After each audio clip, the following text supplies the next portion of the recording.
Welcome back to the show, everyone.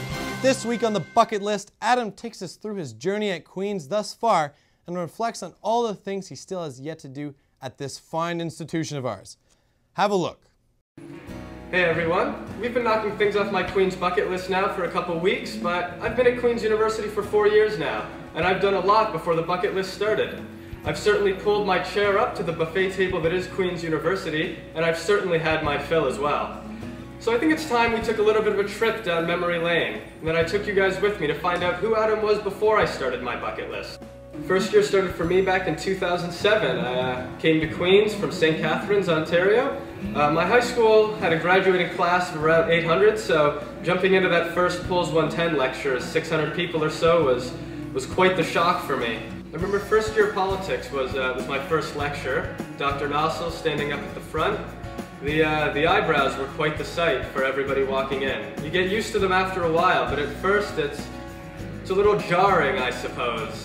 The first essay I got back was not a politics essay, thankfully, but a philosophy essay, Phil 115. I did poorly. Very, very poorly. The first thing I did was I joined Queen's fencing. It was always something I wanted to do, but never something I found an outlet for. There aren't exactly local fencing clubs in St. Catharines that I was able to join as though it were soccer. So I came to Queen's, found them in the sidewalk sale, and I joined Queen's fencing. And I carried on with that for the next 2 years, and it was incredible. It was unbelievable. I met a lot of great people who I'm still friends with now, and I met my housemates who I would later move in with in second and third and even fourth year. So I got into second year and found myself at clubs night looking for a couple more things to get involved in. I was walking around, taking a look at a couple booths here and there, and walked by the Queen's Improv booth. I'd never done improv before, but somebody standing there looked at me and they said, you were born to do improv. Now, I wasn't really born to do improv, but I figured why not? I don't want to be rude and ignore him, so I walked up and I signed up for an audition. So I went, did my callback. I didn't think it went very well, but a couple hours later I got the email, I was on the team. The next 3 years were occupied every Tuesday and Thursday with improv. I'm captaining the team this year, so we'll see what I can do with it, and hopefully I've learned quite a bit from the captains of the past. Second year was also the start of my Queen's Model Parliament adventure. I would continue on in third and fourth year, but second year was where it all came together. I threw my name in the lottery and I got accepted.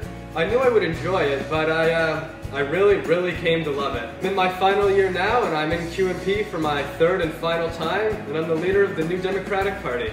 I hope that I'll be able to do wonderful things, and hopefully I can live up to the big shoes of the NDP leaders in the past. Well, that's it. You guys now know the Adam before I started my bucket list. Be sure to keep tuning in. Next week we'll be back on track, knocking things off the bucket list again. Who knows what we have in store, but it'll be entertaining no matter what. They say you spend a lot of your last year kind of disappointed that it's ending, but hopefully I'll spend it enjoying it, and then I can seize whatever's left of my time at Queen's.